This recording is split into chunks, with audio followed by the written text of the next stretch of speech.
experiences, competitions, and entertainment for the entire family.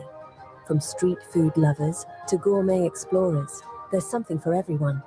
The festival will feature the following zones: Taste of Africa Dairy and Cheese Fest, Taste of Africa Grains, Bake and Snack Fest, Taste of Africa Drink Fest, Taste of Africa Tea, Coffee and Chocolate Fest, Taste of Africa Choma and Spice Fest, Taste of Africa Fruit Fiesta. Beyond the African-focused food zones, it will also feature an international pavilion, a VIP hospitality zone, as well as a travel zones, Taste of Africa Dairy and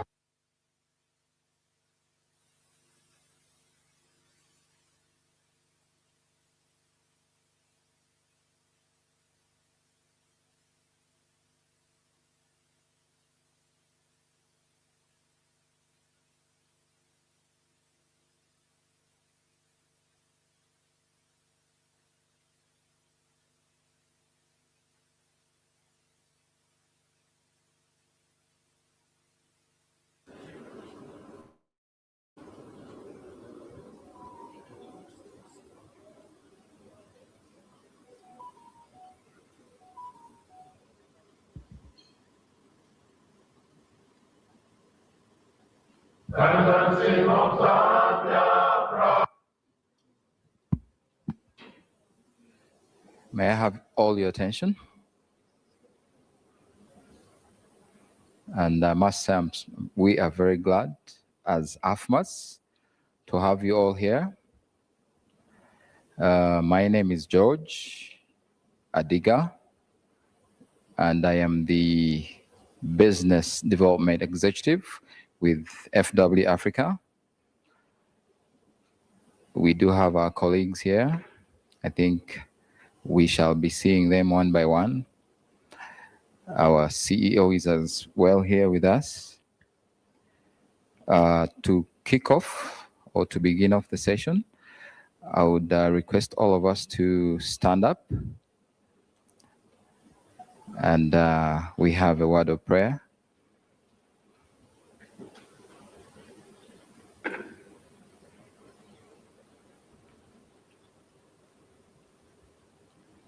Leah, I would need you here to kick off with the word of prayer for us.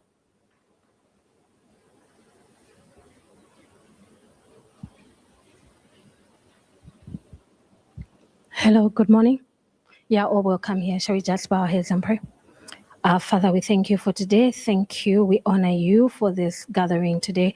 We pray that you may be present in our midst. We also pray that you may bless each and every person that is here today. We thank you for all the creative minds that you have blessed each one of us here today. We pray that you may give us the grace to continue and the grace to be together in peace and in harmony. In Jesus' name, amen. It's okay. Thank you so much, Leah. And I think let's continue standing. We have to honor the occasion with the national anthem of Zambia. Dush, can you help me out, please?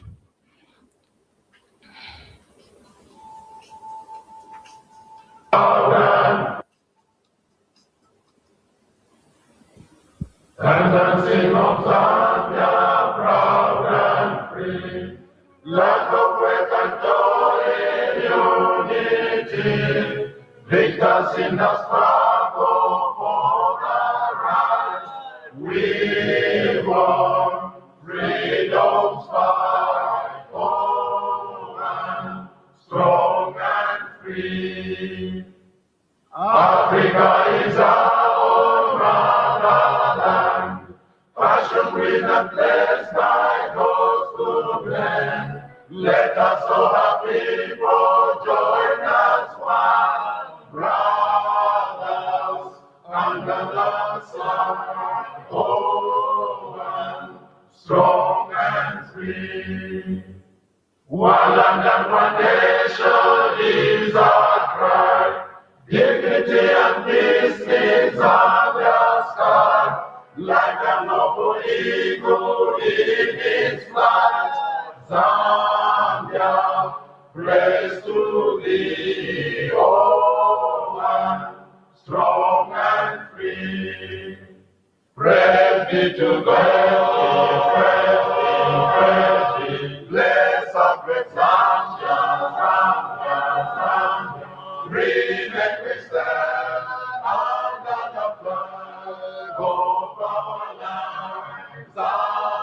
Zambia, praise to thee, O one, strong and free.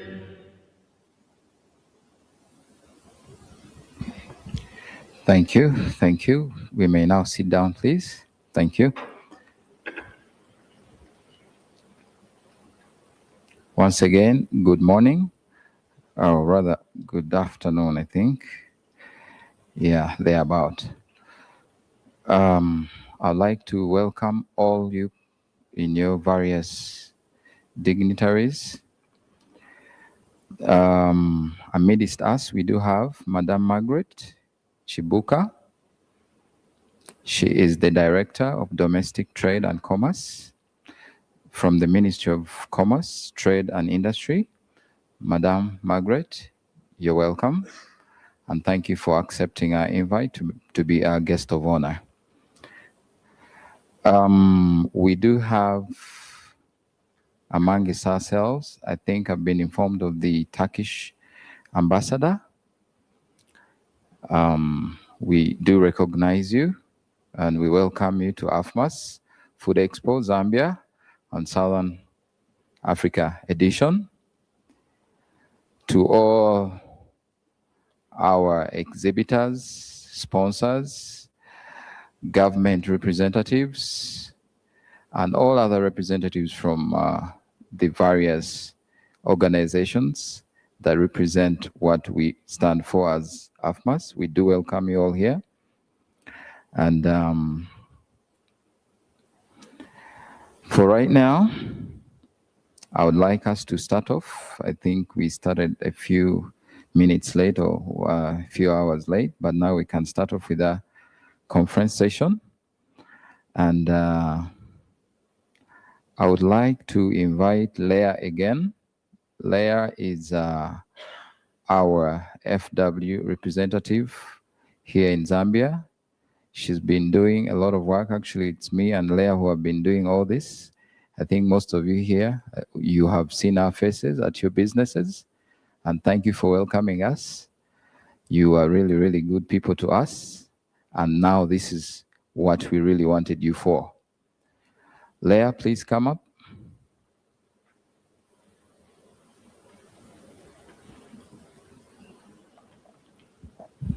Hello, once again.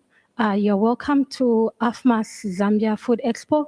It's good to see everybody present here today. Thank you so much to our exhibitors and our attendees. And we just want to apologize for starting the program late.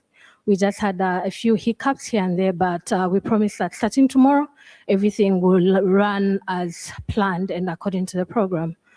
So here now, I just want our safety hotel management to just enlighten us a bit about a few things we need to know. Thank you.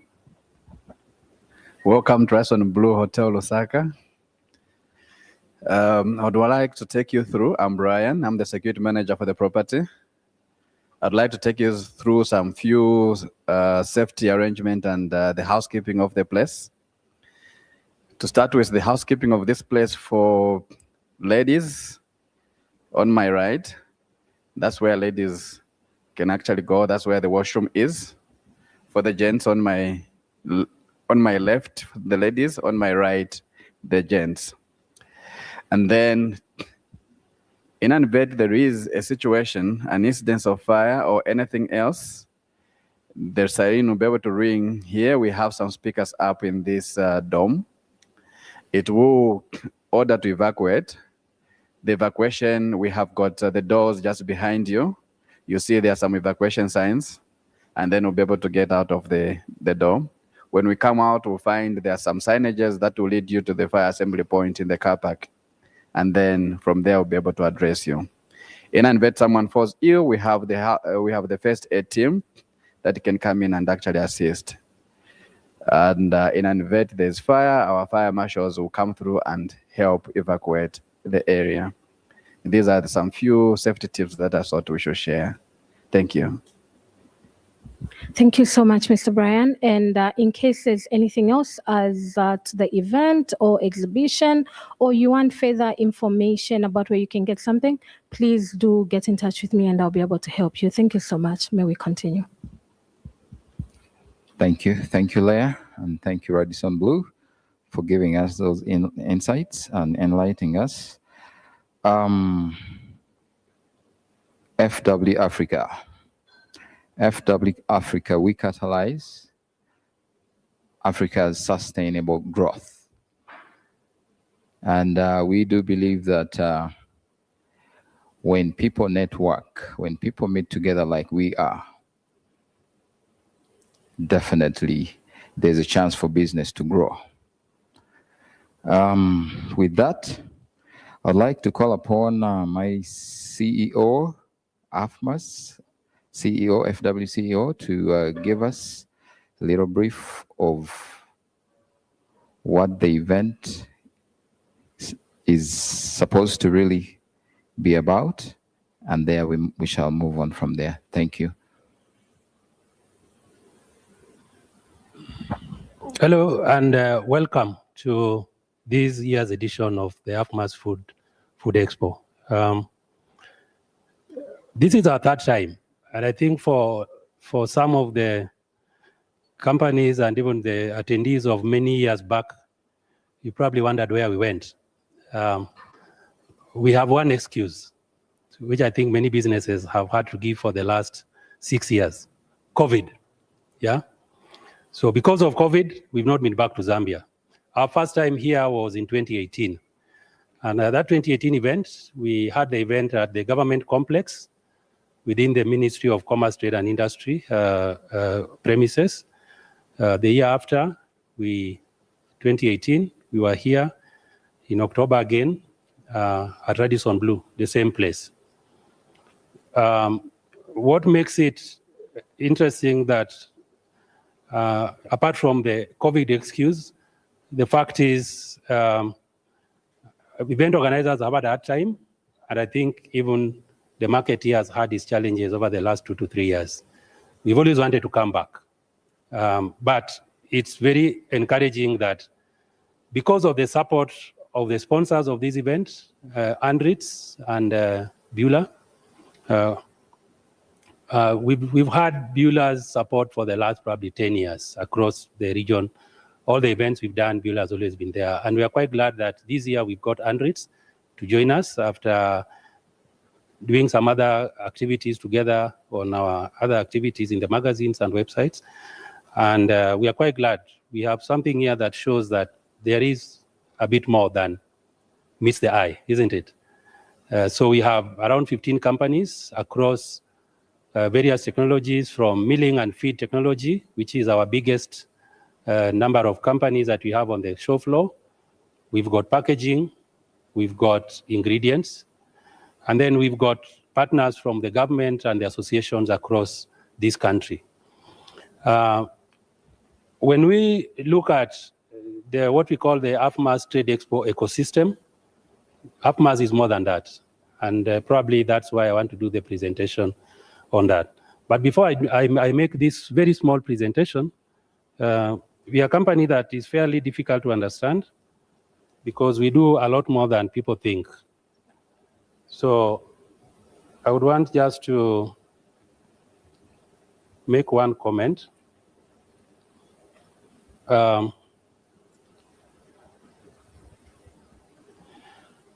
My first time coming to Zambia was 20 years ago. So 20 years, that was 2006. I was a young man, nearly married. And so you can imagine this is now, he's no longer a teenager. If I had a son, immediately I got married, my son would be 20 years now, isn't it? Maybe 19. So a 19-year-old is no longer a teenager. A 19-year-old is allowed to vote, at least even in this country, and many countries of Africa. So 2006, when I came here, I was working with a company called, only people of my age can know that company is called Contracts International. Contracts International was making starches from maize, cassava, and many other things. And I was based in Kenya, and I came here to do some work for a fairly small company then called Trade Kings. So Trade Kings had something called Maheu, which if you go to the market now, Amasip, you probably know it. So we wanted to build some texture on it because it was moving from the regular products that people are used at home to a commercial product. So the 20 years have been amazing for me coming back to this country. And some years, maybe 2000 and maybe 2014 or something, I met somebody called Dopa Mbanda. Dopa Mbanda lives in Mkushi. I met him in Tanzania, where I'd gone to do some work for Mohammed Enterprises, one of the big giants in Tanzania.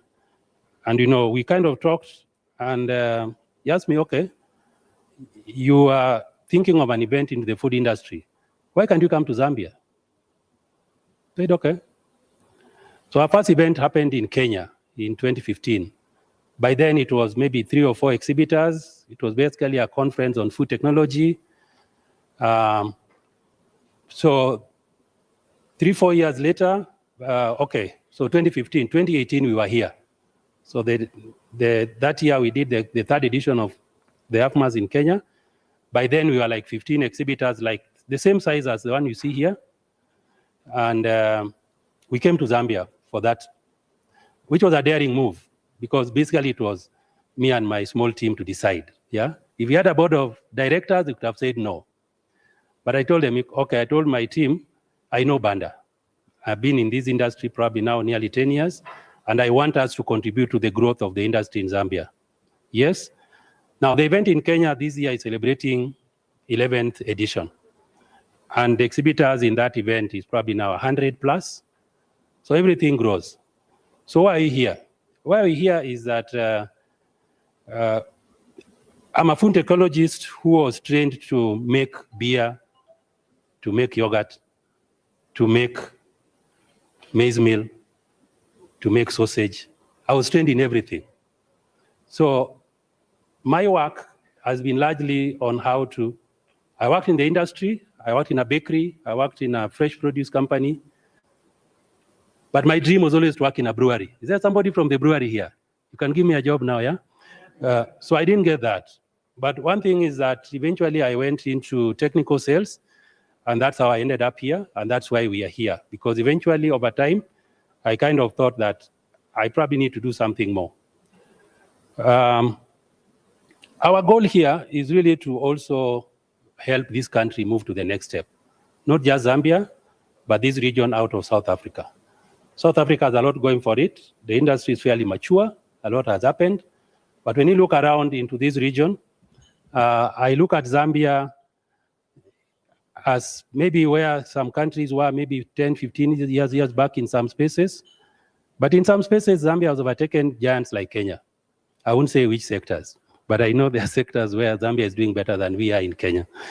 So the government of Zambia has a strategy for economic development. And this, the president, Mr. Ichilema, who was in Kenya this week, I listened to his speech at the Labor Day celebrations. I think I was here during that time. There is a 10-10-5-3-3-1-1 strategy. And this strategy is around moving Zambia into the next level. And it's interesting. The country wants to move to producing 10 million tons of maize every year. That's a very clear plan, isn't it? The country wants to produce 10,000 megawatts of electricity to power manufacturing and mining and everything else. Zambia would like to welcome 5 million tourists into its shores.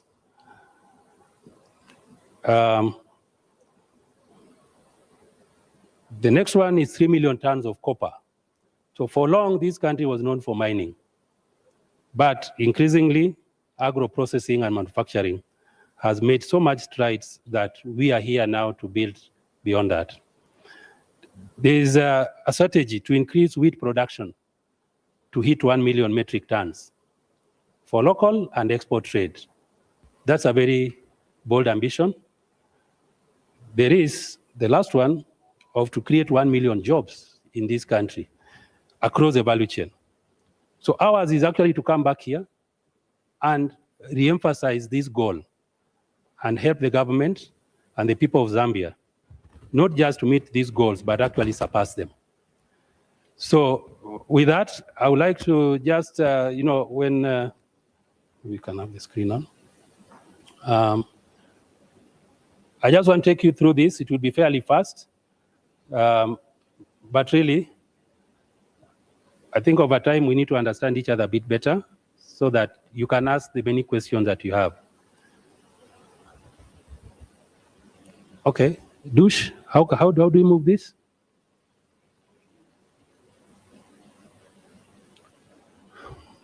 Okay, I think George is fine. George. Okay.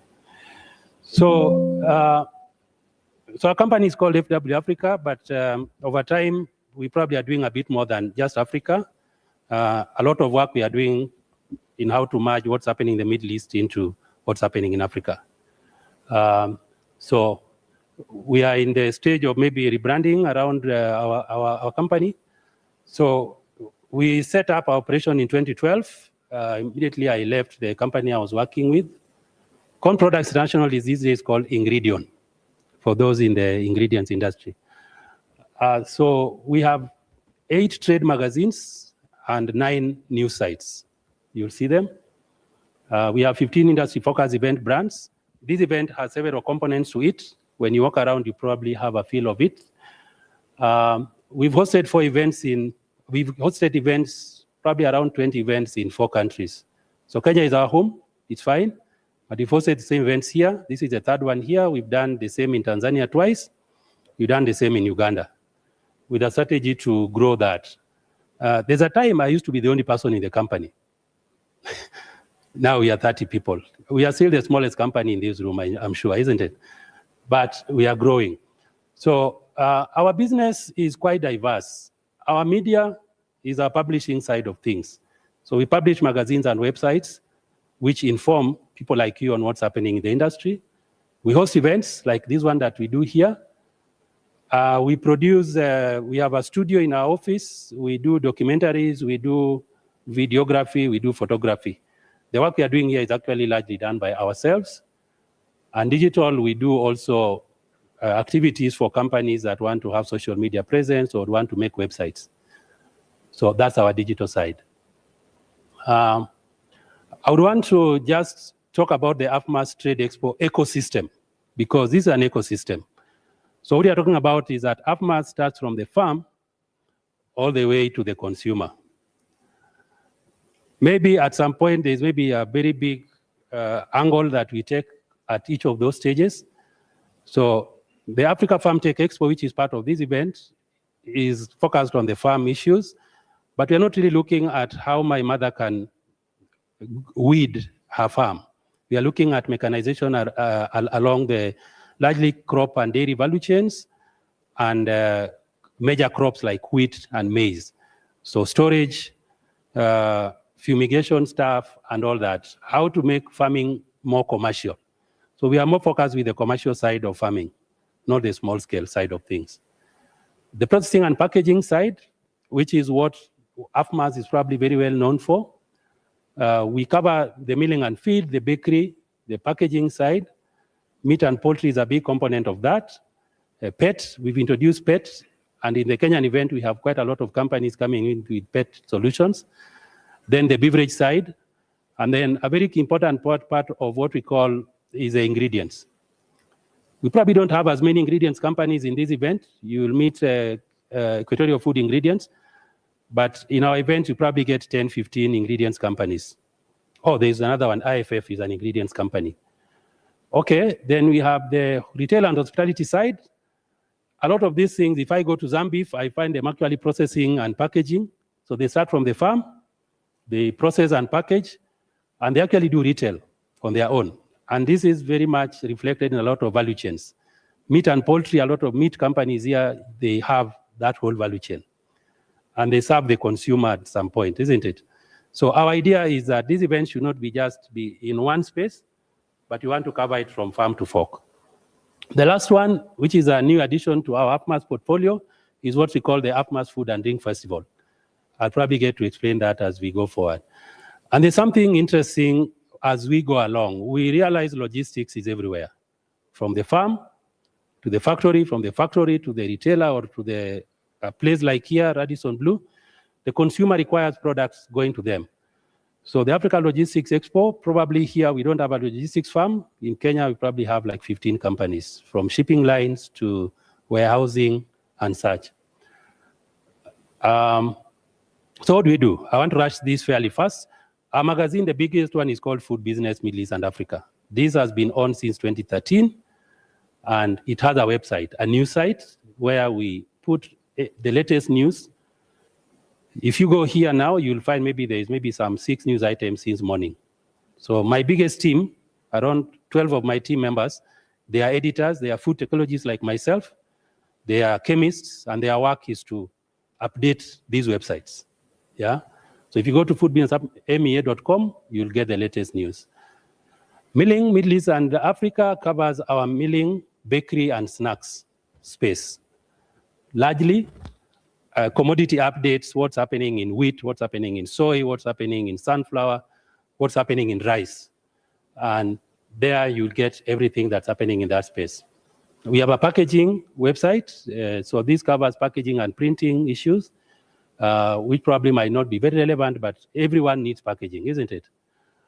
Feed Business Middle East and Africa is our website for the feed and pet food and aqua. So fairly focused on nutrition and health issues around whether it's a piggery industry or dairy or pet food.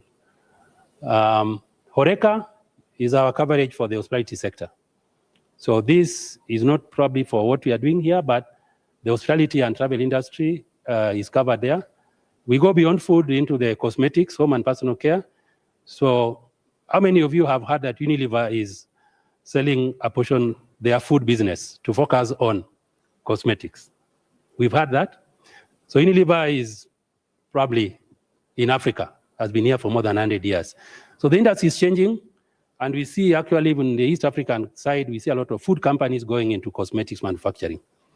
So we cover what we call the home and personal care industry. Dairy is a very important one, especially in the eastern side of Africa, into South Africa, and then Middle East also. Dairy is fairly big now. So we cover dairy through the Dairy Business MEA website. Healthcare, health is everywhere. I think this is not for us here, but we cover healthcare. We are the only publication that is in the healthcare industry. There's one publication in, I think, out of UAE. There's none other. We are the only company that has this kind of a website. Now, those are websites. They're now the magazines. The magazines are a bit different. They are mostly connected to what we are doing. Maybe the one. So Food Business, our latest issue looks like that. That's the cover. The milling. On the magazine side, we blended the milling and feed websites into one magazine. It's called Milling and Feed. Middle East and Africa, that's our latest cover. Dairy is the next one. We have the packaging. We have the feed. Now feed, this one now we've just merged into the milling and feed. Horeca stands on its own. Healthcare stands on its own. Home and personal care stands on its own. Maybe this is kind of a wish list for us now for 2027, but for 2026, we have a very clear plan of action in terms of our events. Our biggest event is in Kenya, and that is the second week of July. It brings together the food and beverage and milling and all that, and a component of what we call the AfriChem Expo. AfriChem Expo covers coatings, cosmetics, and chemicals industry. That is going to be a big event. And later in the year, in October, we used to bring in food companies to cook and do all that things in Afmass. We've chopped that out into an event called Afmass Food and Drink Festival. This is a consumer-focused event. It's not a trade event like this one. That happens in October in Nairobi. In March, our plan, I know when you look at some of the boards you see outside, that was 2 weeks ago. But our plan is now very clear that we'll be in Dar es Salaam in Tanzania for our 3rd edition of Afmass Food Expo Tanzania. Has a chemicals component. In April, because of our elections in August, I'm amazed that there's an election here in Zambia in August. In Kenya, 4 months to the elections, everybody has a candidate, isn't it? And mine has to win this time. So we are quite glad. So we moved our event, usually it's in July, we moved it to April for Kenya. We've been Lagos, which is our opportunity to cross into Western Africa in June. And then we'll be back here in October for a bigger edition of Afmass Food Expo, together with the chemical side. And then we'll have somewhere. This will probably not take place at this location. Probably are looking at the government, at the Mulungishi International Conference Center to enable us have the food and drink somewhere in the open where food companies can do their cooking. So I think with that, our last one is the CEO Summit Middle East and Africa, which is going to take place in Kenya. This is a CEO level event planned for September 2027. You are welcome. You don't have to be a CEO to attend, yeah. And with that, thank you, yeah.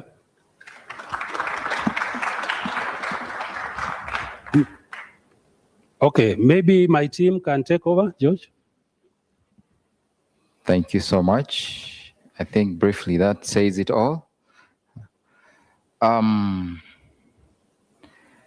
think we missed out one thing, and I would like us to backtrot and do it.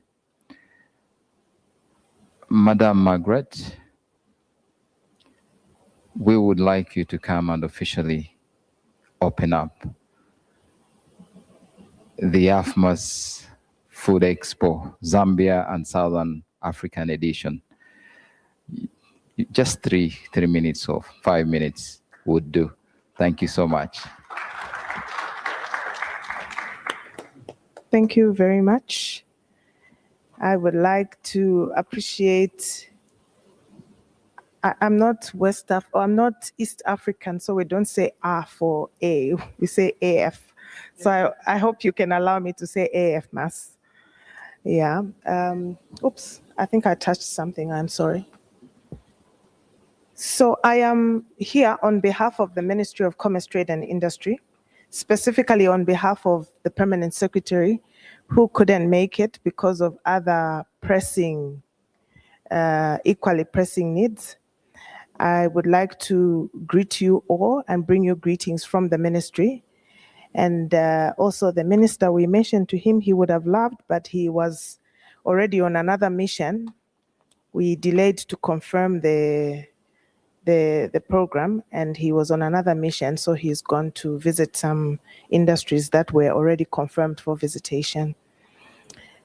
So with that said, I would like to recognize you, Ambassador Excellency from Turkey.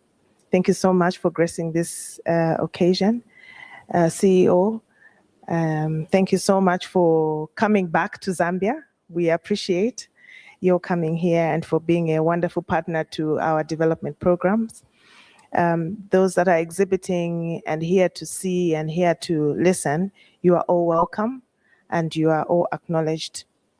The development partners and other members who may have come from the embassy with you, Excellency, we recognize you as well.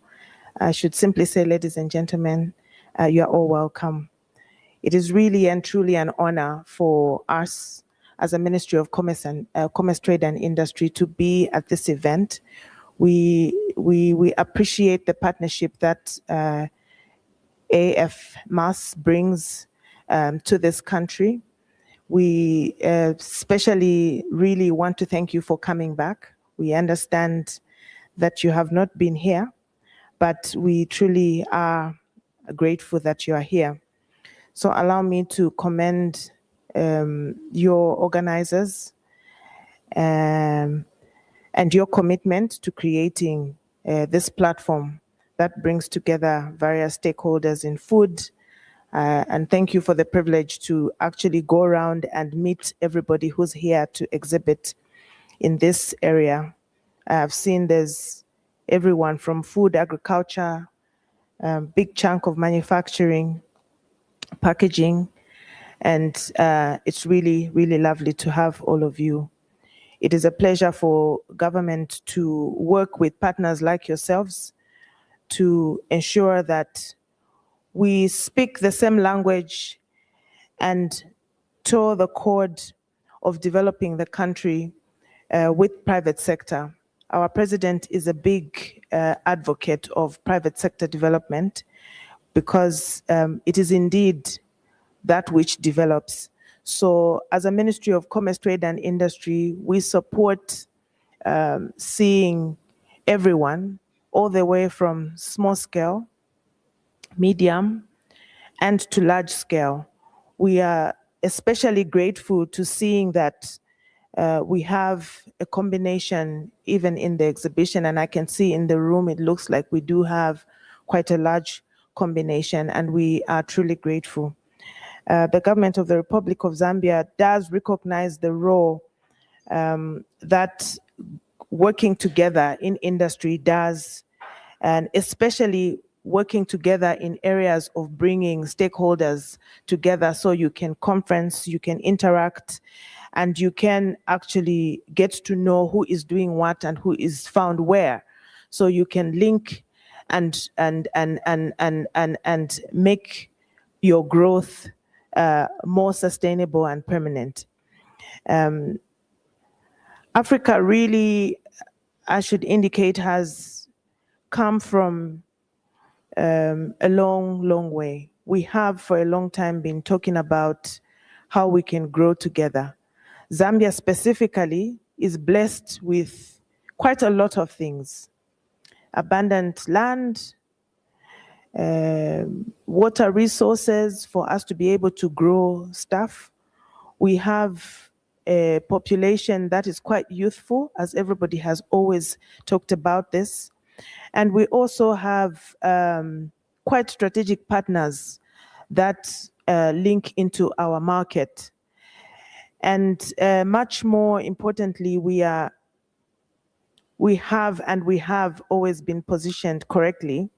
And we have been told by our president several times that we need to take advantage of this positioning, because really it's not everybody who has a privilege of having one around a lot of neighbors, peaceful neighbors for that matter, neighbors that have and also provide a large market to what we can produce. So we would like to take advantage of that.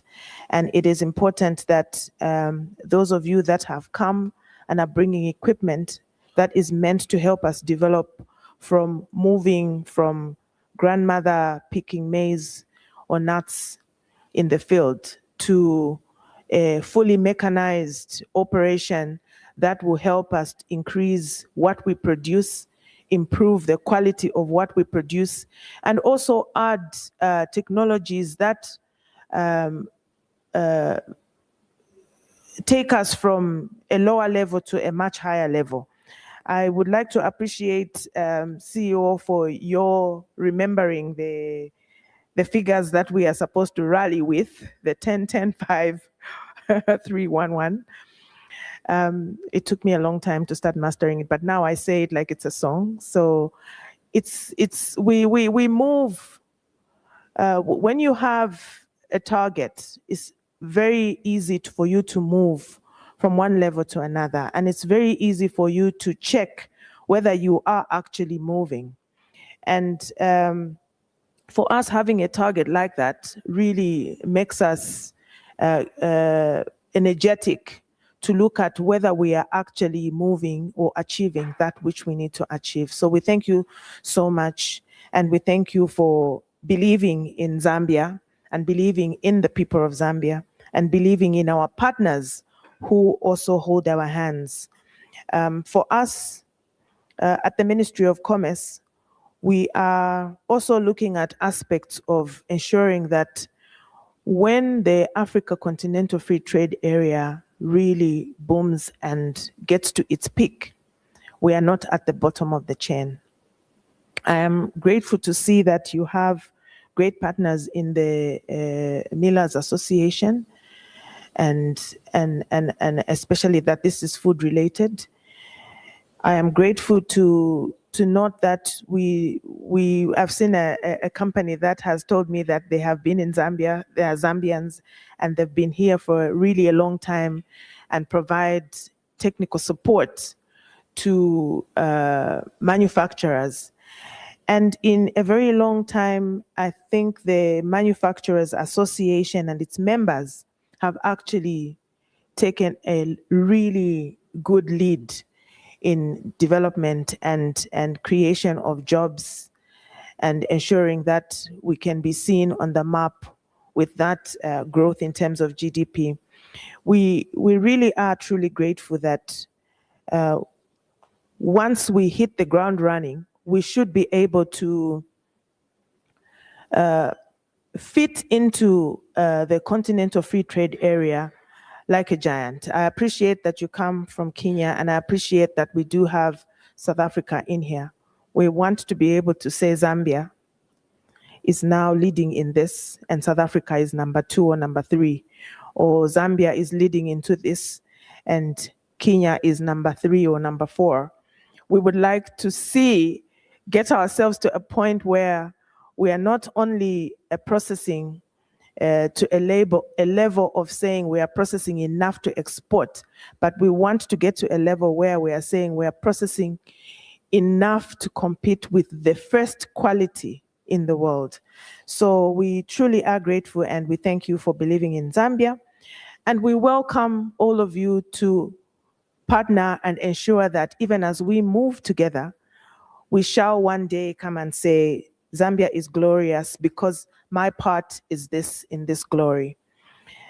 With that said, I would like to once more again commend you for the event.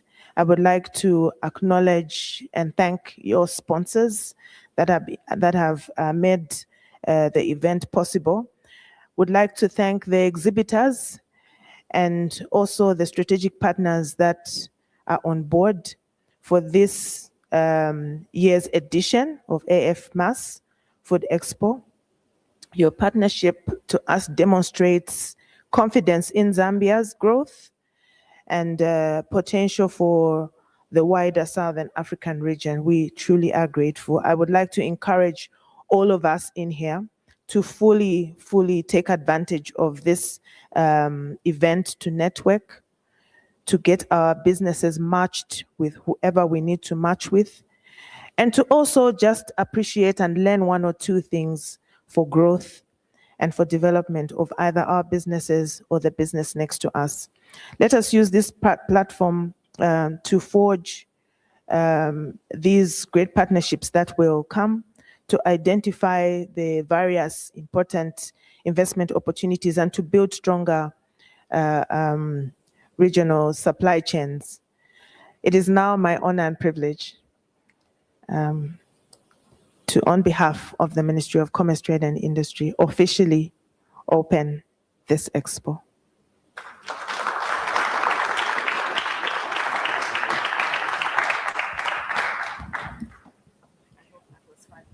Yeah. Thank you, Madam Margaret, for very encouraging words. I think I was talking to one of these exhibitors and said, their wife was wondering if he has a wife here. My wife thinks I have a wife here, actually, because 20 years is a long time to come to a country. But one thing that I would really want to appreciate is a partnership that we've got from the ministry. I think we probably had a bit of a hitch, and the letter got there very late. And we truly do appreciate that the ministry was able to send to us the director for domestic trade. And within that, the whole system of the ministry, we've got some of the most important regulatory agencies. Zambia Bureau of Standards, we've got the Zambia Compulsory Standards Agency is here. Zambia Association of Manufacturers as a body that brings together all the manufacturers across the food manufacturing and consumer goods industry. So thank you. Millers Association of Zambia, Andrew has been my brother for a long time. Across the first event that we ever held, the second one, Andrew has even come all the way to Kenya for our event. And also locally, we'd also want to appreciate 260 Brands, which has been a strategic partner for us here, has participated at events here, and also even come to exhibit at the Kenyan event to look for growth. I think where we are with Zambia, if I look back 20 years back, and even 2017, When we came here, I think we came in here with Beulah, and I'm glad your team is here now with an office and a local team, local service. So events take time to gel. It takes time. But I think increasingly what as we are doing, beyond the exhibitors that are here, there are lots of quiet companies that are walking around and seeing what's happening here, going to the ShopRite, Pick and Pay, probably walking around, going to the restaurants and seeing what else can we do in this market. When we started the event in Kenya 11 years back, there were not many players in that market. But I think by an event like this, you get a chance to come and meet like-minded people. And over time, my call has always been, the days of Africa having a spare coming in from Hamburg takes 2 weeks is gone. To facilitate manufacturing in Africa, I'm urging our sponsors and exhibitors and anybody else in the room, please set up base in Zambia. Set up base here. I am Kenyan, but I think I can't handle Zambia from Kenya, however much I think. So that's why Leah is here. George, our MC, has been here for like 6 weeks, inviting you. But I think this industry will only grow better and faster when you are local, when you can understand the local language. You can understand the taste of cream soda, yeah? Yeah. We don't have cream soda in Kenya. It looks green to me. I don't think soda should look green, but that is the local nuance and the local flavor that being local will help. So the ministry is here. If you need any help in terms of establishing locally, please go to the ministry. And if you can invite them to come to a small event like this one, your company is multi-billion-dollar, they can listen to you. Please invest locally. And we really want to encourage also the industry. Zambia is in some better place than you actually think. When we came here in 2017, there was barely anything coming from here, let's say to a market I know like Kenya. Barely. There was nothing. I think after that, a lot of things changed. We now get maize from here, we get honey from here, we get soybean from here, we get sunflower from here, groundnuts from here. Now what's remaining are the very nice packaged beverages and the meat products and the grain products that need to come to Kenya. So we are really very encouraged with the likes of 260 brands that is already looking for markets in Kenya, not just Kenya. We already having aquaculture products, aqua feed, coming from Zambia here into markets in Tanzania, into Uganda, into Kenya. So you're already meeting international standards. You're already meeting the needs of the bigger market. And I'm not talking about the DRC market, because that looks like, it's been there. I'm not talking about Malawi. I'm not talking about Zimbabwe. I'm not talking about Zambia. So the opportunity for trade is already there. And I think Zambia stays at this place where, when we come here, we look at this as a manufacturing hub of the middle section of Africa.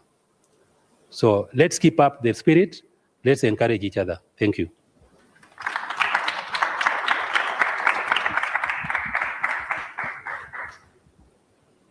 Thank you so much. Thank you so much again, Madam Margaret. Yes. So we could, let's move on to the next program. I'd requested all of you to download the program.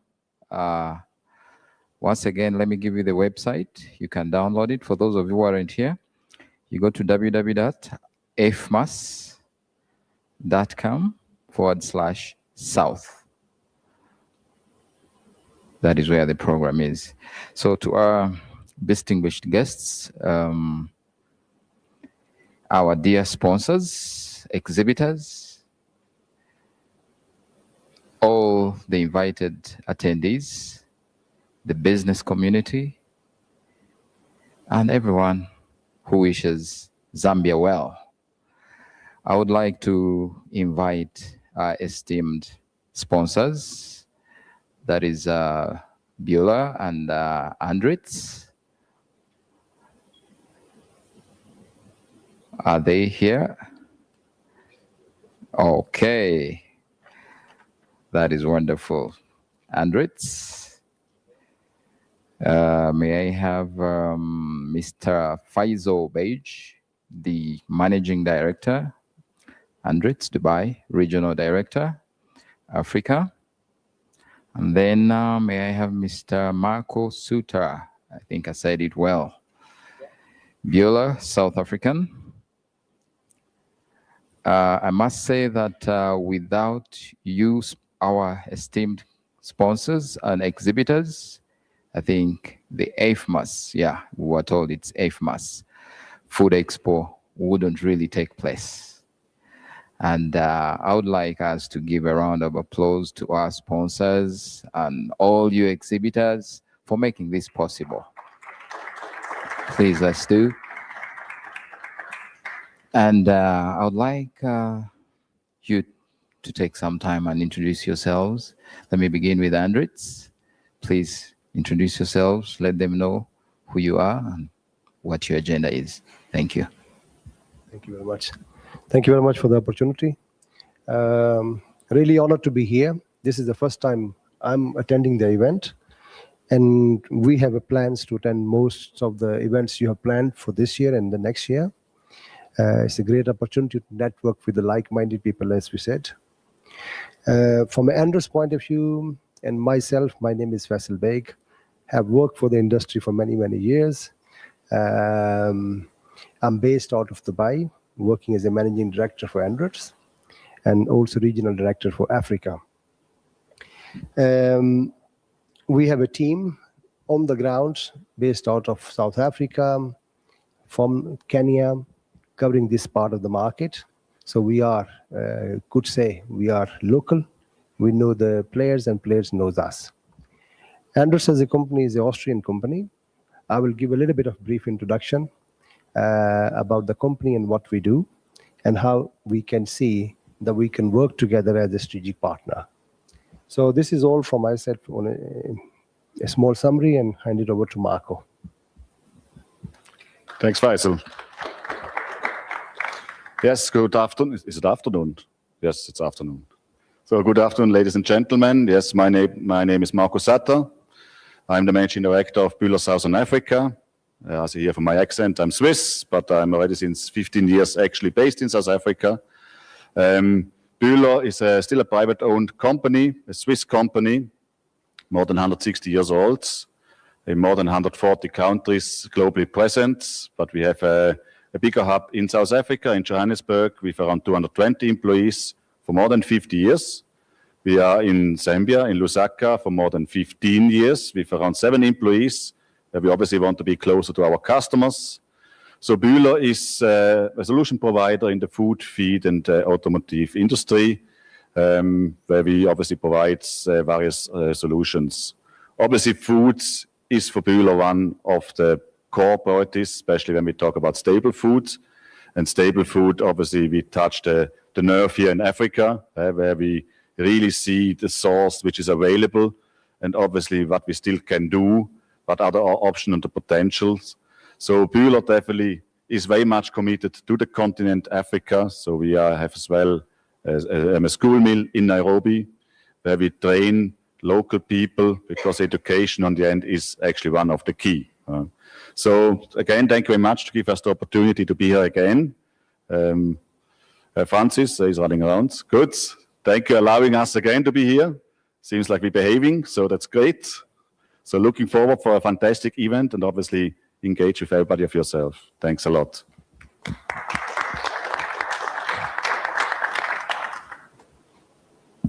Thank you so much.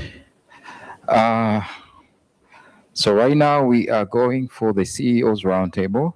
So I would like to have you to step up onto the podium, or the stage rather. So growth and development is what we are here for, and we thank you. Yes. Okay, just a minute. Wow. So the panelists are going to be Faisal Beg, that's the MD, Andritz, Marco Suter, and then Mr. Andrew Chintala. He is the president, Millers Association of Zambia. please step onto the stage. Oh, okay. And then, do we have a representative from the Zambia Association of Manufacturers, please? Okay. Mr. Chintala Andrew, could you please step over and give us a little? Okay. Okay. So let me leave it over to my CEO to take over now.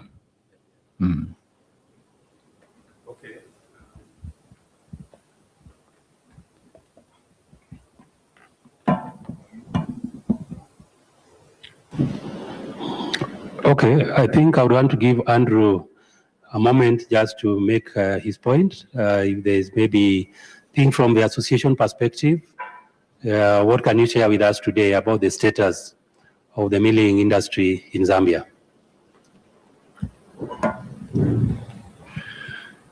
Thank you. Good afternoon, everyone. From the milling industry in Zambia, I would briefly maybe just give a quick overview, as far as the setup is in Zambia. Zambia, I think, has a total installed capacity of 4.3 million metric tons of maize meal, ranging from mills with capacities of 1.5 metric tons per hour, I think the largest being 40 metric tons. That's in the maize meal production. In terms of wheat, we have a total installed capacity of 650,000 metric tons. That's these both figures are for per annum. That's for wheat. Obviously, the same capacities of about maybe 2 tons per hour to, I think, the big one being 20 tons in the maize flour. Francis, you spoke to figures in terms of what Zambia is moving towards. I'll probably pick 3 from there. One is maize, that the government has actually embarked on a very ambitious journey that we should grow maize production to about 10 million metric tons per annum. And now, if you look at the installed capacity that I've talked about of 4.3 million, and now the country is moving towards a primary production of grain to 10 million metric tons, that gives us an opportunity in terms of growth, both in terms of milling or crushing capacity, as well as creating an opportunity for those that may want to come and invest in areas like storage, because obviously once we even reach half of that 10 million, Zambia still will have a very serious challenge in terms of storage capacity. So this goes to actually present opportunities for most of the manufacturers that are here, particularly those that are looking into silo storage and other storage spaces or facilities that they have to offer. So Zambia really needs investment into areas like that. These opportunities in terms of this growth is coming with a number of opportunities, not only for the milling industry, but also the traders in terms of grain storage space. The director from Ministry of Commerce talked about not just producing figures in terms of producing enough, but we have to begin to produce quality products that can compete globally. And in that also caused that we need to have proper storage to be able to store the 10 million metric tons of grain, which will be processed either into maize meal or starch, corn, and things like that. In as far as the wheat production, the target is to grow production to 1 million metric tons. And when you look at, again, that there's room for growth in terms of increasing capacity from a value addition side. And also that speaks the same to storage space. We also are talking about growing soybeans by 1 million metric tons. There is another gray area for investment in terms of storage as well as increasing value addition that obviously speaks to the three products in the agriculture sector, specifically in the milling industry. So I think there's a great opportunity for us to invest either in milling space, storage, and I think there's enough room for us to expand our production capacities in as far as these opportunities are presenting. Oh, thank you, Andrew. And I think that's a wonderful point, bringing the local perspective into this big opportunity. I want to give Faisal some time just to make a comment on ANDRITS and the opportunities there. And then when we finish, then I'll let Marco also take some time. So I'll share the mic with him. Sorry, he said. Hello, thank you very much once again for giving the opportunity. I just like to, in business, what we're looking at, we always look at the 360-degree view. And as an employee of international company, I think we always look at what is the value chain? What are the stakeholders? What do they really want? So if I'm sitting with you guys today here, I'm sure there's a processors, producers, there is traders, there is equipment manufacturers here, and then you also see companies like us, OEMs, who are manufacturing the machinery as such. So if we look at their objectives, what all of them trying to bring to the table, then we look on the organization, government organizations, where do they want to see the country as such moving towards? And this is, thank you very much for advising those targets set out, the vision set out by the Zambian government. And I wrote it down, it says 10-10-5-3-1-1. It's pretty much same what we as an organization have the vision, which means we need to bring the technologies which are suitable, the one which can meet those targets the government have set for themselves. And how do we do it? I look at the business people, the processors who are running their businesses, what is the main objective? I don't know, if anybody wants to say anything, feel welcome. It's the profitability. At the end of the day, it's all about the bottom line. How do we achieve it? If I look at the objective, the vision set by the government organizations, they want to bring for their own people, they want to bring better employment opportunities. They would like to reduce the trade deficit. They like to see that there is agricultural land being used. There is the right technologies are available in the market to be employed. And then it comes the consumer. They're looking at safe food. They're looking for educational or training opportunities so they can also add value to the economy as such. So when we look at the total value chain, we can see that all of us are having the same goals. Now, what everybody brings to the table, and here I'm going to give a little bit of introduction about Anders as a company. Started in 1850s, was a humble start where they started with making some kind of chains and some metal parts, and quickly moving into turbines, hydropower, producing energy for the different countries. And then they move into paper and pulp industry. And then further on, they went into the metals.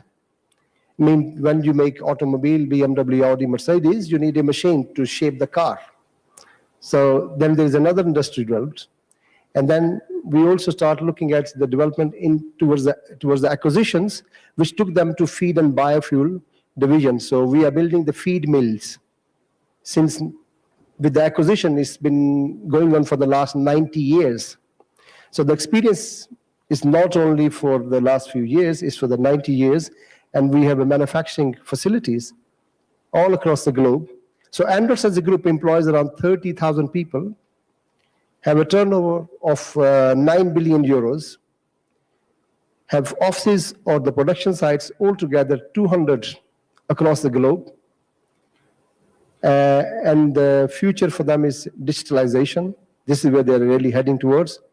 And you must notice, I'm talking about the digitalization and still holding a piece of paper. So I'm not really contradicting myself, it's just was for practical reasons as such. Now I will give you a little bit of information towards the, the value addition. Sorry, apologies, it's just my paper is not working. So what we're looking at when I say digitalization, I meant we take example how the industries are developing across the world. When we look at the mobility industry, it started from you need to go from point A to point Z. And you could use any means of transportation. It could also be horse. And then they moved to, for example, to the bicycles. And then the advancements came in technology, and people were using motorbikes when the engines are there, or the cars. You have the cars, initially starting with the petrol, you also have a diesel, then they move on to electric, and now we talk about green hydrogen. And Andritz is very active in the green hydrogen technology, and we have even secured a project in Germany to supply green hydrogen project. Mean the cars in future are going to run on water. So things are changing, and this is how we have to change. If we don't change with the technology, then we're going to be staying behind from the curve.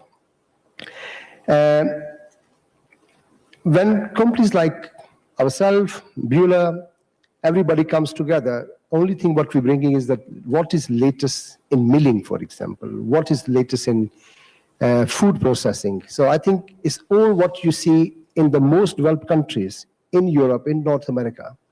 All those things are now available pretty much to African market.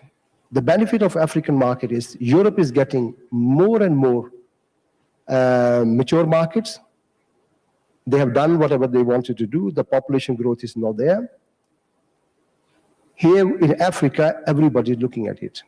And I think for this market, for Africa market, I think people are investing, companies are investing, they're opening up the offices, they're hiring people, employment rate is also going up, and they're also bringing the technology, apart from bringing the know-how and the training institutes even.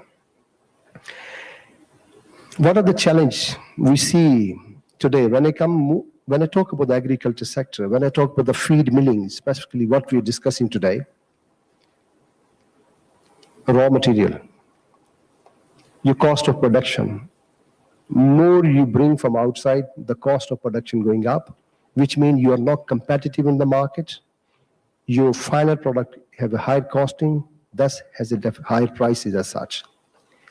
And how can we change this? And I see what you said about 10-10-5-3-1-1. The government is already working towards this to grow the grain, wheat, improve the soybean, more power generation as such. This is something where Andritz can help in all areas. So as you know from the feed milling, you have a wheat. From the wheat bran, you make a feed for your cattle. From the corn and soya, you make a feed for your poultry. And all those things which are happening from the government side are going to help this poultry industry or this protein industry.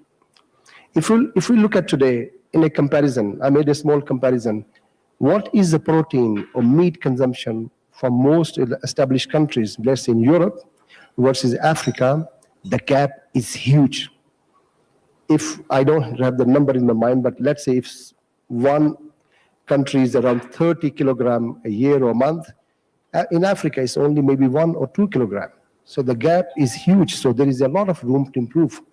We always see these kind of challenges as an opportunity. And I would say that coming back to Andritz and the poultry industry as such, I look at the full value chain, farming, So you do the farming.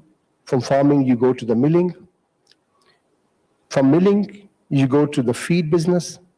From feed business, you bring the livestock.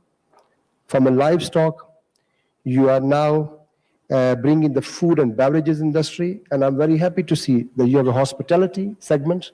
You're pushing the food and beverages industry as well. And finally, is coming everything together to the consumer at most of affordable prices as such. What we really need to look at, if you have a product today, which you're exporting to another country, if it's sold as a raw material, the amount of money you're going to gain is peanuts.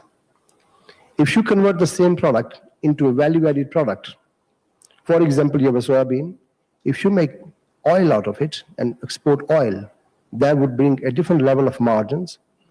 If you have a soya meal as opposed to soybean, you bring additional benefit because it is a co-product from soya extraction.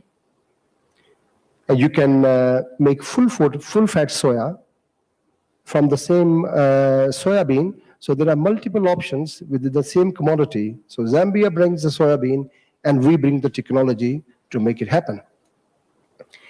And lead me to the next point, is the vertical integration nowadays. You could be a sole player, that you are just doing a feed milling, or you just have a hatchery, or you just have what we call it, slaughterhouse, I can't find it, but slaughterhouse at the end, or you can integrate. So what we have noticed in the market here, in Tanzania, in the bigger markets within Africa, you see more and more integrators are coming, which mean these guys are looking at the highest value they can add to their product. So imagine if you produce a feed, you're only selling a feed to a customer, but if you start selling the meat, that will have a different value. And if you change this meat into additional value-added product, let's say KFC, the burgers and so on, you're adding further value to the same product. So it's all about, do you have the right technologies? Do you have the right know-how to convert all this product into the value-added product as such? And this is where I think the Anders, and for sure Beulah, everybody together as a team, we can play the role to bring those technologies together. I have few names of the key technologies what we offer, and I would say over the next 2 to 3 days' time, we will be talking about those technologies, which includes about feed expanders, how you can increase the feed conversion ratio by using certain equipment, which even 1% you improve the feed conversion ratio, mean how much feed you give it to the chicken and how much the chicken is going to grow. We took an example of one of the biggest player in South Africa. If they just increase this 1% using certain technologies, the monthly profit is 25 million ZAR. Yeah. So this can be applied on a different level as such. Then we talk about sustainability topic, whereby using less electricity. So we have in aqua feed, you will have a dryers, and this is a single equipment which uses the most amount of electricity in an aqua feed mill.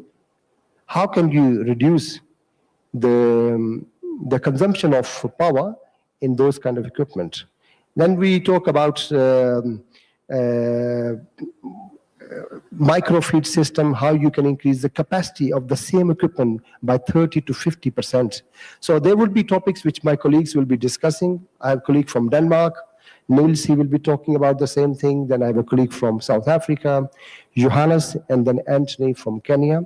So this is the agenda from our side for the next three days, and we will be really welcome any questions, any comments, any feedback, any areas to improve, working with you guys. So thank you very much. This is from my side. Yes.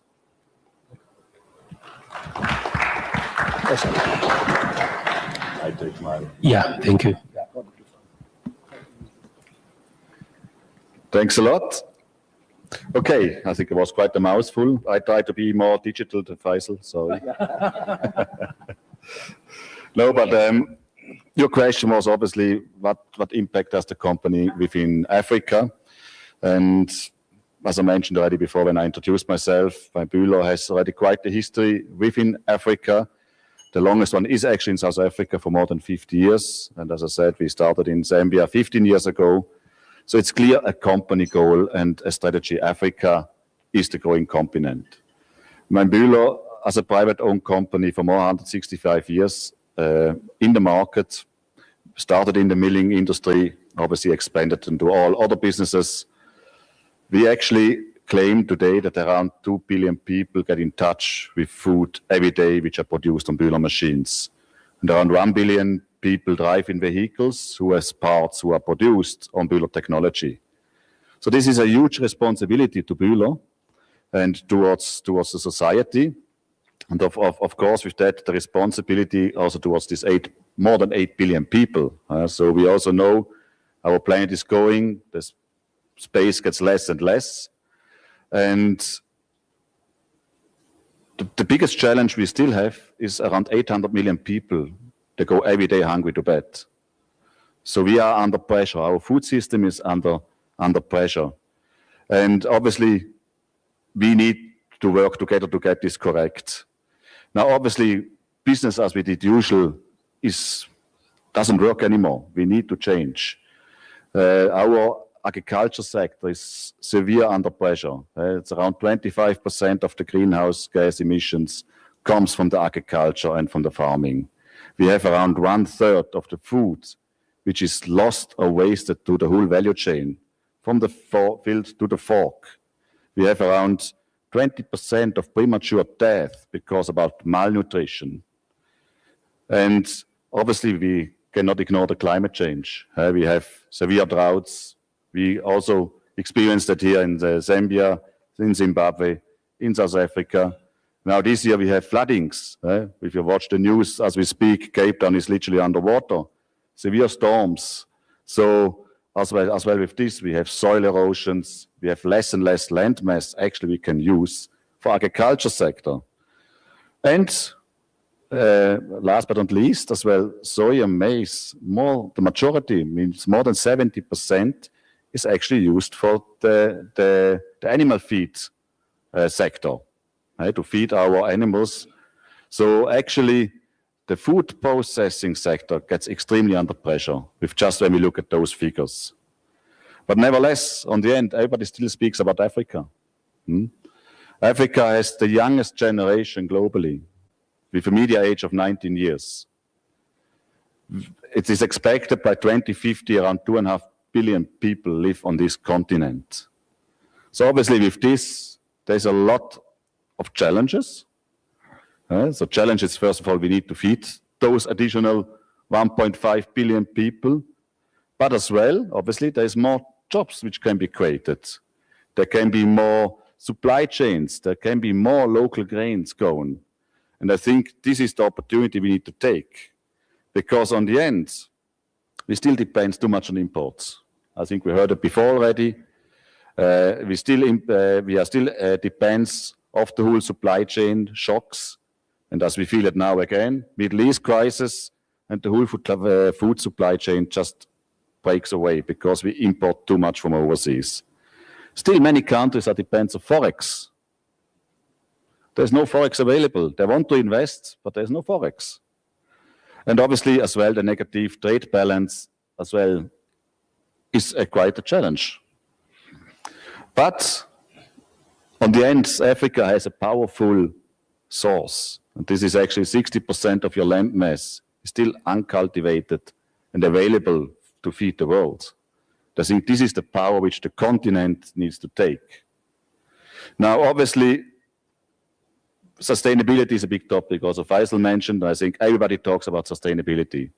And sustainability can go in any direction. It's quite a big topic. There's even workshops and exhibitions and seminars about sustainability. And obviously, every government should put their sustainability goals in place.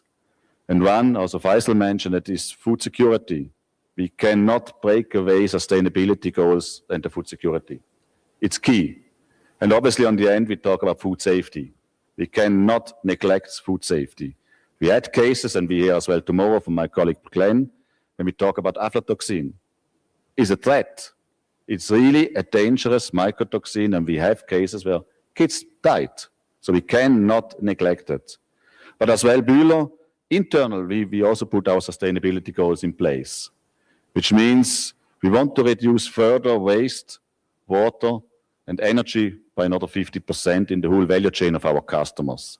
It's the same goal which we had for 2025, which we achieved. So now we want to achieve another 50% by 2030. So we really want to get rid of all technology and obviously make sure the OPEX cost of our customers gets reduced with reduction of waste, water, and energy. And especially water is a scarcity on our continent. I mean, there are statistics, but by 2050, South Africa, for example, runs out of water. So what are we doing? At the moment, we're still wasting water. We need to get the right technologies in place to save that water or reuse it, recycle. And there, obviously, we have also the circular economic in place where we want to reduce waste. A lot of byproducts, and obviously the most classic one, bran of the wheat mills or chops goes into the feed. So the feed mills obviously uses some of the byproducts. We can also use byproducts to reduce our fossil fuel and produce thermal energy. Literally, we burn the byproducts which nowhere else can be used, and so on. But obviously, on the end, as well, Bühler, we cannot do it alone. We need partners.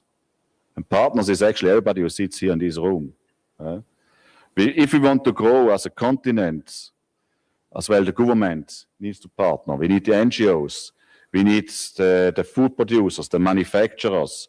We need to have the universities involved. And all together, we can make an impact. Alone, we cannot fight it. And obviously, for this ecosystem, it's very important that you have the right technology. That's clear. It's crucial, it's essential. But technology alone doesn't make a big difference. If you don't have the people who don't know how to run your plant, you can have the best technology of this planet. So education, again, is key.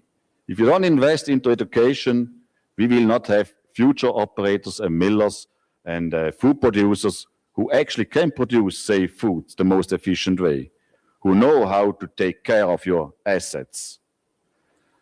We hear there's a higher demand on food. Higher demand means obviously you need more production lines, you need more machines. There's already quite an installed base as well of Bühler machines, which we also can actually give them a second life. So we do assessments of your existing assets, so where we can do retrofits, we can do plant upgrades to get the plant more efficient. And then as well, as Faisal said, digitalization, automation, I try to be digital. But digitalization is key, because on the end, you need transparency and traceability in your process. In the whole value chain, you mentioned as well, from the field to the fork, we need to know from the farmer side already if there's mycotoxin challenges. We should know, the food producer should know, the consumer should have a right to know where is contaminated food. So on the end, we also need to look, and digitalization helps huge on that traceability trail from the field to the storage facilities, to the mills, to the food producers, and then obviously into the retailers. You want to have the transparency. You want to know what's going on in your plant, literally on your fingertip, which means on your cell phone, you should be able to see what's going on in your manufacturing sites. So these digital products is key, and obviously Bühler as well is developing more and more of those solutions to get them actually into the market. And I mentioned education. So also Bühler invests a lot into education. So we have an African milling school in Nairobi. Most probably you know, Francis. I'm sure you have been there already and got trained as a proper miller. So we have Africa Milling School since 2010 in Nairobi. We have a grain innovation center in Kanu in Nigeria, where we exactly do trial tests with our customers of Asian grain or local grains to get the most efficiency out of it.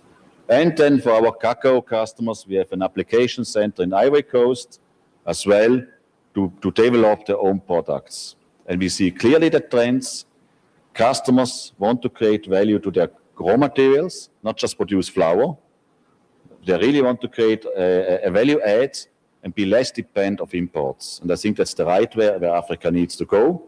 And I'm very convinced if all the partners work together with the same agenda, then it can happen that Africa actually can feed the world. Otherwise, it will not happen. Thank you. Wow. Okay. Excellent. I would want us to close, but maybe I would want to get Andrew to give us maybe one final point.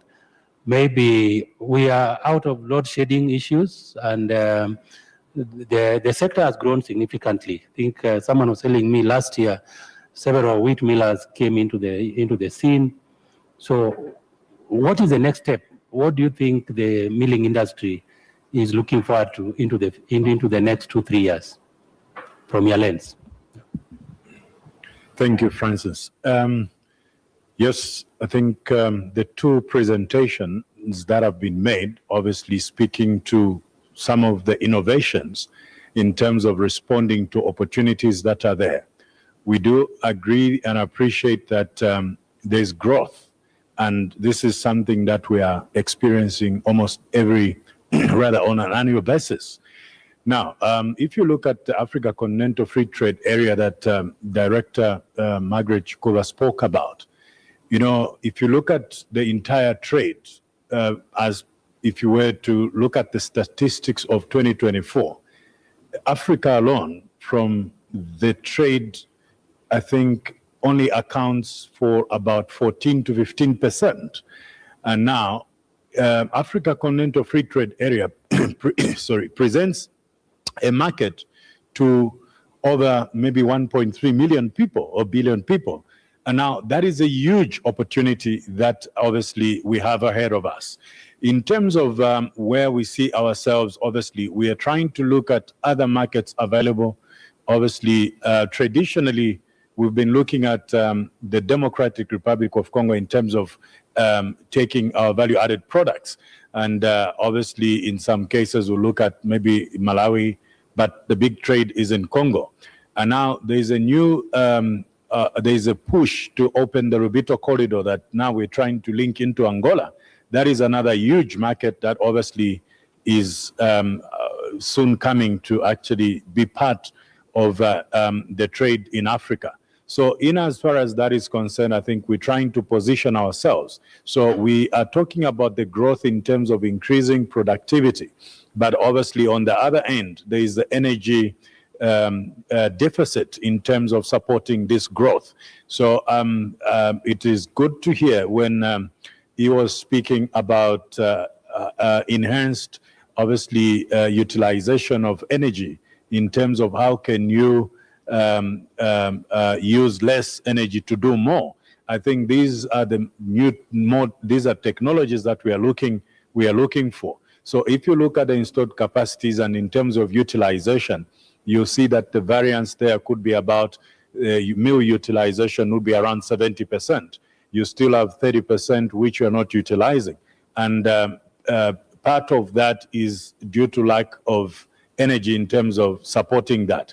This goes back to primary production. If you look at wheat production, maize production, if you were to talk about irrigation. So you cannot do a full crop because you do not have enough energy to support the irrigation. And therefore, this is a challenge for companies such as Beulah, such as Andrews, to try and find other alternatives in terms of how do we capture, how do we fill in the gaps? Because I think we've identified where the gaps are and we know where we want to go and the targets is set. The targets are set and how do we achieve that? And energy cannot be ignored. And I think this is not only the African issue, but I think this is a global issue.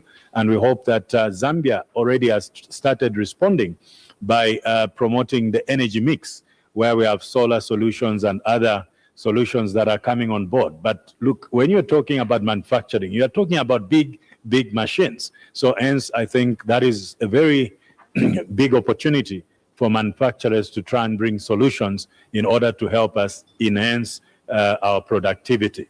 We are talking about sustaining growth, sustainable growth. How do we sustain it? You can increase production, productivity, but obviously if you cannot match your production in terms of value addition because you do not have enough energy, then whatever it is what we're discussing about also is would be difficult to achieve. I would like to speak to something about, I think you talked about food security. You know, we've been talking about food security, we've been talking about food safety. I think it's time that we begin to address issues to do with nutritional security.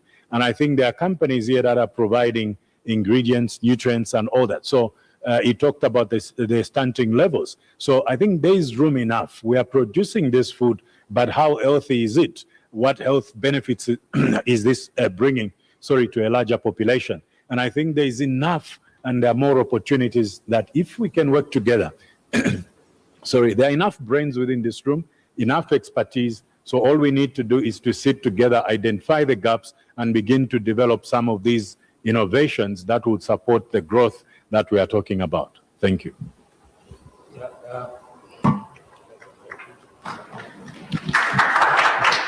I'd just like to, I think, compliment in what you said.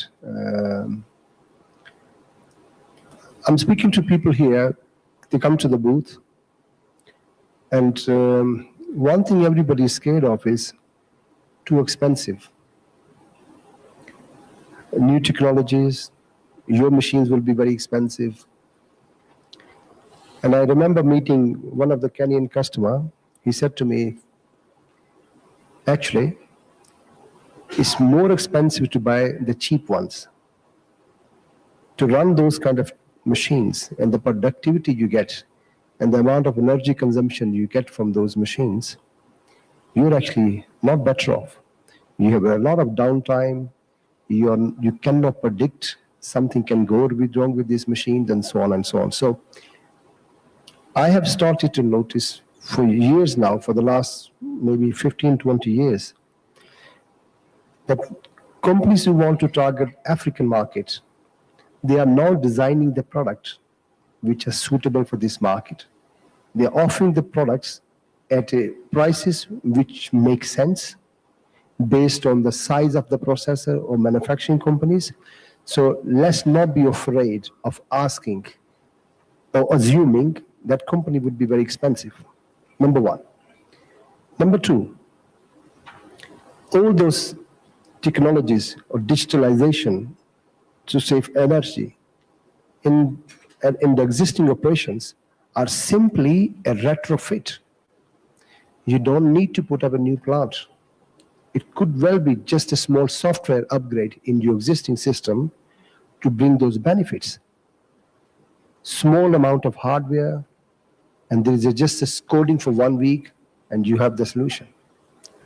At the same time, you don't need to change everything in your plant to bring those kind of benefits, increase in production, for example. I give you an example. We have an extruder. With a small upgrade to that extruder, you can increase the capacity by 30 to 40%. It's a fraction of the price of the new machine. You don't need to install new machine. So talk to the OEMs, whichever industry you are, talk to them. What is the latest in the upgrades of the existing lines? Can I change just one piece of equipment in my existing line, and again, production increases and also efficiencies in the energy consumption as such? And you will be surprised to see the savings.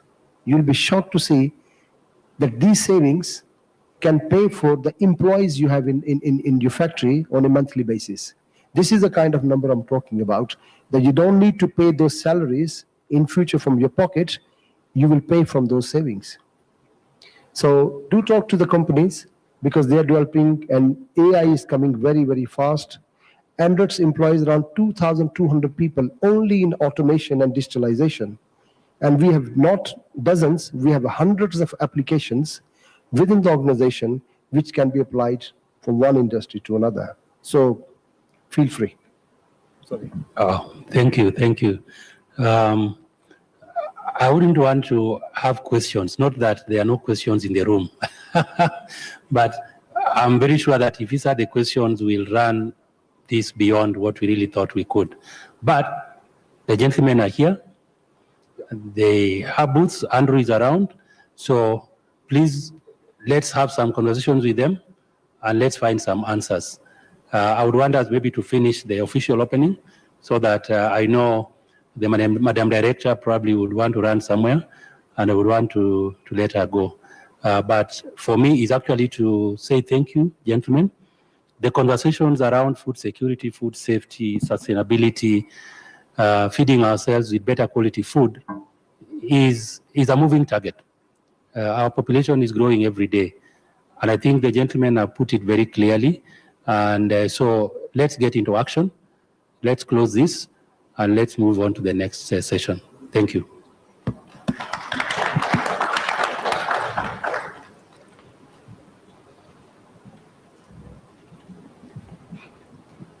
Thank you, everyone.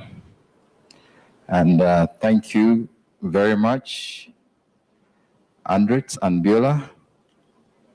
That was really very insightful.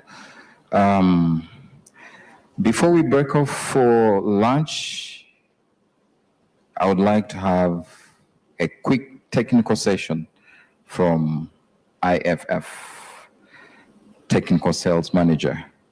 Just 10 minutes, please. Thank you. You're welcome, Mr. Joseph.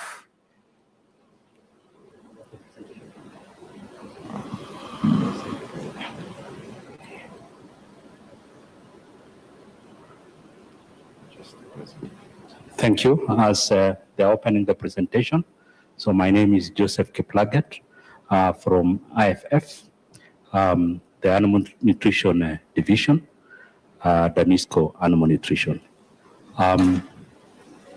So IFF is International Flavors and Fragrances.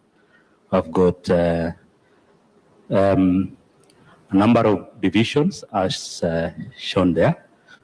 So,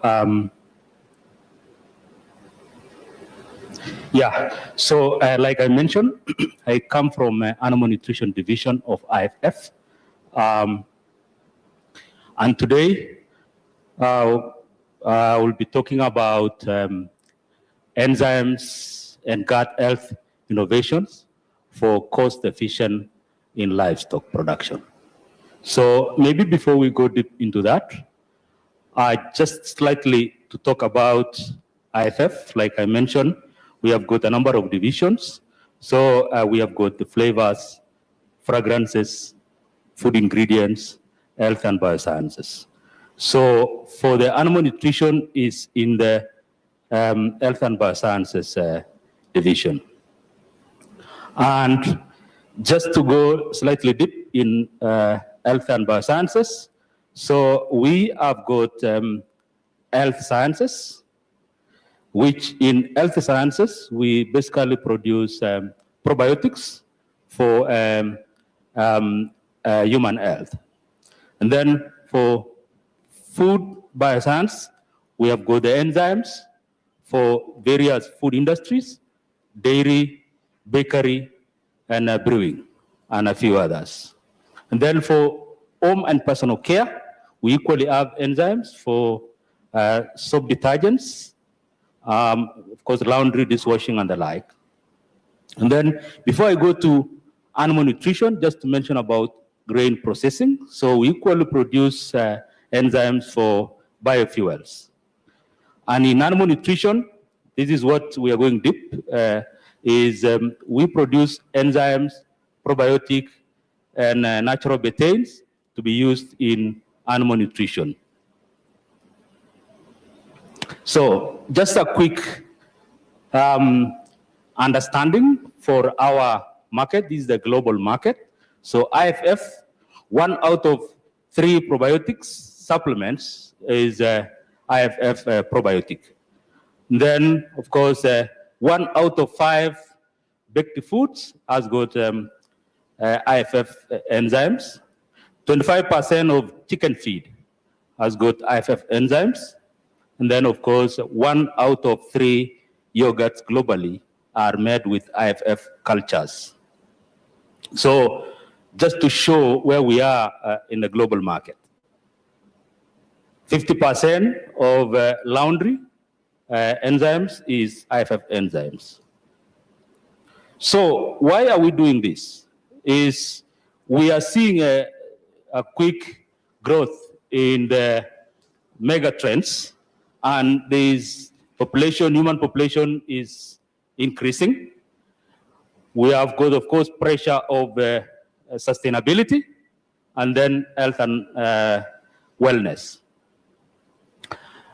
With the growth of human population, there is a great increase in the protein demand. So this calls for research and development and the production of the product that can, can be managed such that the feed are produced faster for the human consumption. Of course, we have got the challenges of the market volatility. We've got prices are increasing for the raw materials of production of the human food. So we are coming up with a technology to see on how it can be utilized better.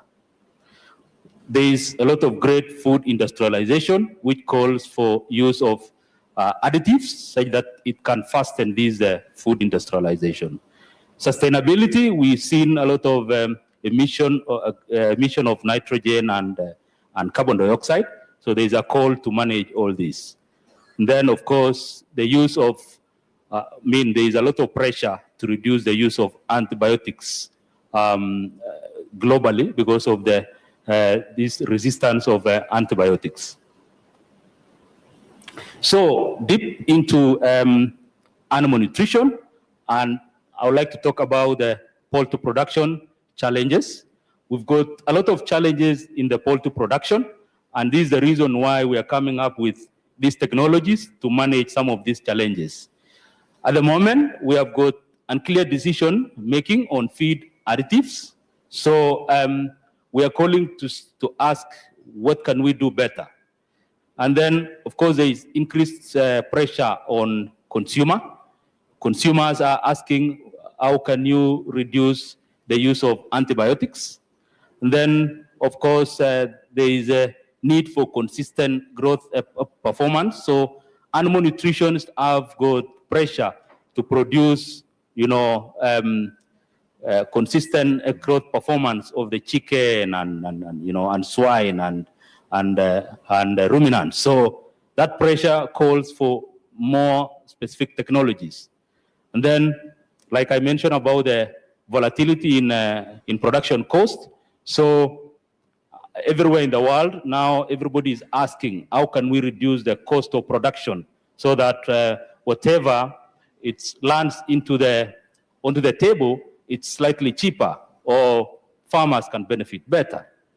So, and we continuously see the challenges of diseases. So how do we manage all this as, as a community of all animal scientists, human food production and all that. So all that calls for, increased technology. So IFF, we've come up with some of the solutions. And one of the solutions that we are coming to Zambia with is for the poultry, and we are calling it a Synchra concept. So this is a concept that we are combining enzymes and probiotic together to see on how it can support the poultry industry in Zambia. So this Synchra concept has got the benefits of both the nutrient and the health side of the poultry. So on the nutrient side is basically to maximize the digestion of the nutrient that we provide to the chicken. So we know there is a lot of nutrients that are not digested. The chicken cannot digest fully. So we are supporting the chicken to digest this. Again, we're trying to understand the health of the chicken, the gut health of the chicken. So we're asking ourselves, how do we support this? With the use of probiotics so that we eliminate what we call non-beneficial bacteria and improve the beneficial bacteria. And yes, so like I mentioned, so we use the IFF enzymes and IFF, the probiotics. So this, we keep on developing this, and we are seeing improved performance in using this product across the global market. We do a lot of trials on many farms, different countries, and of course this gives a flexibility on use of different ingredients, even the ingredients that probably the chicken cannot digest properly. So some of the studies that we've done, because before we release any product in the market, we have to be 100% sure that this product is performing. So when we compare, this is of course some of the breeds that I see equally here in Zambia, COP 500 breed of chicken, and we ran some studies, and we saw, if we compare one that without the IFF solution and one with IFF solution, then we see lots of improvement, improving by about 13%. To me, I think that is quite some significant improvement on the performance of the chicken. And we see when we use only enzymes, we see some slight improvement. And when we use only probiotic, we see again some slight improvement. But when we combine the two to get the Synchra concept technology, then we see the bigger improvement on, which is now shows clearly that this is a synergetic effect between the enzymes and the probiotics. That is on the body weight gain. And on the FCR, which is feed conversion ratio, which you can see the amount of feed that you feed the chicken reduces, chicken needs so much little feed to get the conversion for the performance. So, and we see a performance of about 14% reduction of feed conversion ratio. So meaning you can feed the chicken little feed and you get same performance. Why? Is because of that what we call synergetic effect of enzymes and the probiotics. And we continue with more studies, and we've seen on the energy. This time round, we are using Roast 308 breeds of broiler chicken. Again, that's a different breed. And I guess this breed is equally in Zambia, and just like any other market. And we see again on what we call predicted,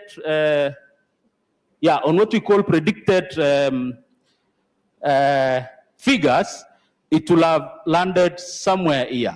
But because of the synergy between the enzymes and probiotics, then we see the energy going high up by about 166.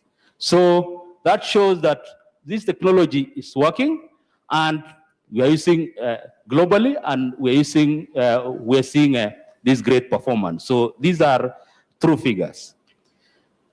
So just to end is we need to remember on how we can maximize the nutrient digestibility, the microbial modulations in our chicken guts, improve intestinal integrity, meaning what I was mentioning is improve what we call the tight junction, so that the non-beneficial bacteria, which is disease-causing bacteria, doesn't go through the chicken system, and then the chicken can be healthy throughout.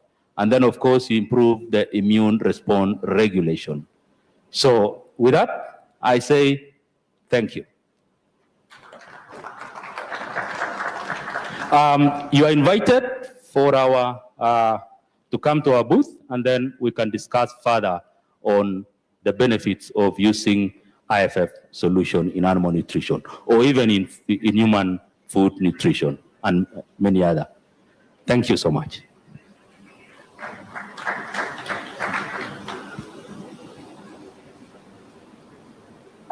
Thank you, Joseph.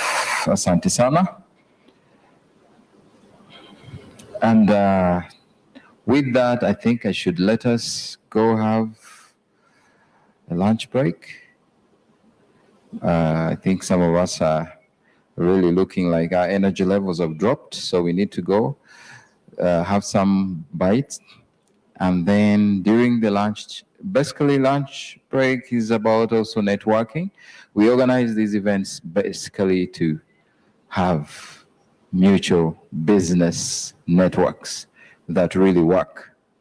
So go out there, interact. Don't keep it to yourself. Ask questions. It's a time to learn. It's a time to listen. It's a time to get something positive out of this. This is why we're here. So don't let that opportunity pass. So we shall be back after, let me check the time. We should be back here probably 3. So let's go have something and then be back. Thank you so much.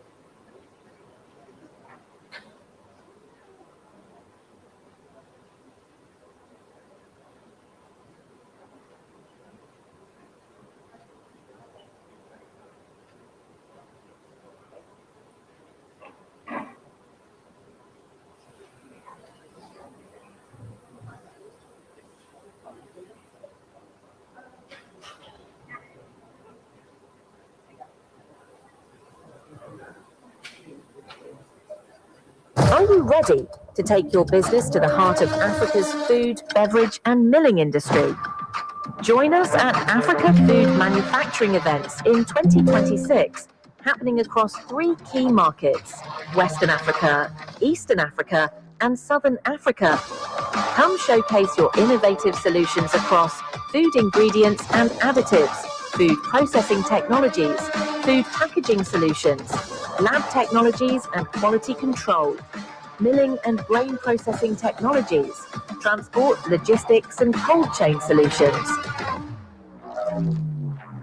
With 3 days of exhibition, an insight-packed conference and lots of networking and fun activities, you will get a chance to connect with food processors looking for your solutions, engage with local distributors for potential partnerships, gain insights into Africa's growing food, beverage and milling market.